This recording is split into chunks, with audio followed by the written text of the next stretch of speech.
ঘাটালের মানুষ চাইছেন উন্নয়ন আর কর্মসংস্থান। বিভিন্ন রাজনৈতিক দলের প্রার্থীরা চাইছেন নিজেদের জয় পেতে। পছন্দের পথ কিন্তু ঠিক করবেন গণতন্ত্রপ্রিয় মানুষ। পশ্চিম মেদিনীপুরের ঘাটাল মহকুমায় 5টি ব্লক রয়েছে: চন্দ্রকোনা 1, চন্দ্রকোনা 2, দাসপুর 1, দাসপুর 2 এবং ঘাটাল।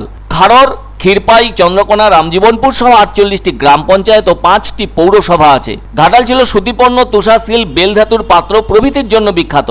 ডাচদেরও এখানে একটি কারখানা ছিল। অন্যদিকে ঘাটাল একটি বন্যা প্রবণ এলাকা, যে কারণে বহু বছর ধরে শিলাবতী নদীর জলে প্লাবিত হয়ে থাকে ঘাটালের বিস্তীর্ণ এলাকা। আর এই মুহূর্তে ঘাটাল জুড়ে লোকসভা নির্বাচনের প্রচারে সরগরম হয়ে ওঠার ছবি লক্ষ্য করা যাচ্ছে। ঘাটালের দুবারের সাংসদ অভিনেতা দেব 2024 সালেও তৃণমূল কংগ্রেসের প্রার্থী হয়েছেন। জিতলে হ্যাট্রিক হবে তার। এখানে তার প্রতিপক্ষ আরেক অভিনেতা তথা খড়গপুরের কাউন্সিলর ও বিধায়ক হিরণ চট্টোপাধ্যায় ওরফে হিরণ। ফলে এখানে প্রতিদ্বন্দ্বিতায় থাকছেন অভিনেতা বনাম অভিনেতা। হিরণ বিজেপির প্রার্থী, দেব দুবারের সাংসদ হওয়ায় ঘাটালে তৃণমূলের পাল্লা ভারী। সেদিক থেকে ভাবলে হিরণকে সবটা জুঝে নিতে হবে। বিজেপির জমি তৈরি করতে হবে বলে ধারণা অনেকের। এবছর তাহলে ঘাটালবাসীকে যে কোনো একজন অভিনেতাকে বেছে নিতে হবে। কিন্তু কাকে নেবে আর কেন নেবে? আর বেছে নেওয়া বললেই তো আর বেছে নেওয়া যায় না। ফলে সব দিক ভাবতে হয়। দুবারের সাংসদ দেব ঘাটালবাসীকে কতখানি কি করেছেন? এই 2 বছরে কোনোভাবেই ঘাটালের প্রধান সমস্যা বন্যা আটকানো সেটা হয়নি। যতদূর জানা গেছে, রাজ্য সরকার ঘাটালের ফি বছরের বন্যা আটকাতে মাস্টার প্ল্যান করেনি। দেব তাতে ক্ষোভ দেখিয়েছেন। ফলে তিনি ঠিক করেছিলেন আর নির্বাচনে দাঁড়াবেন না।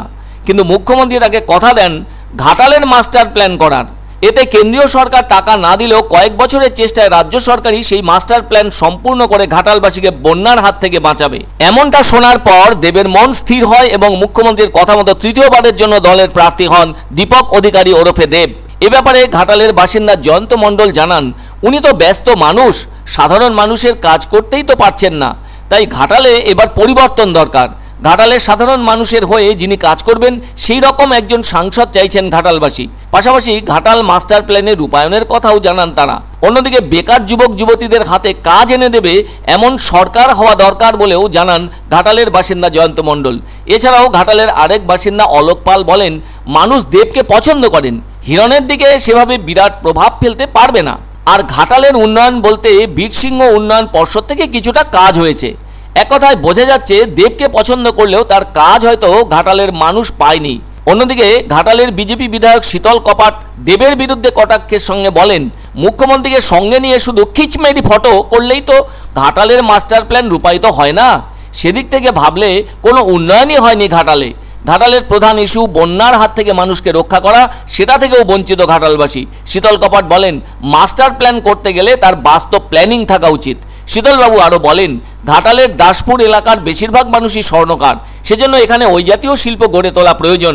তাই আগামী দিনে বিজেপি সরকার হলে আমরা তা করে দেখাবো। এই অঞ্চল কৃষি প্রধান হওয়ায় উৎপাদিত ফসল রাখার জন্য একটা কোল্ড স্টোরেজ গড়ে তোলা হবে। এছাড়াও ঘাটালে রেলপথ গড়ে তোলা হবে। এখানে রেলপথ করার জন্য কেন্দ্রকে জানানো হয়েছে বলেও জানান শীতল কপাট। তবে এসবকে একেবারে পাত্তা দিতে নারাজ তৃণমূলের যুব সভাপতি সৌরভ চক্রবর্তী। তিনি বলেন, অনেক উন্নয়ন হয়েছে ঘাটালের সাংসদ তহবিল থেকে।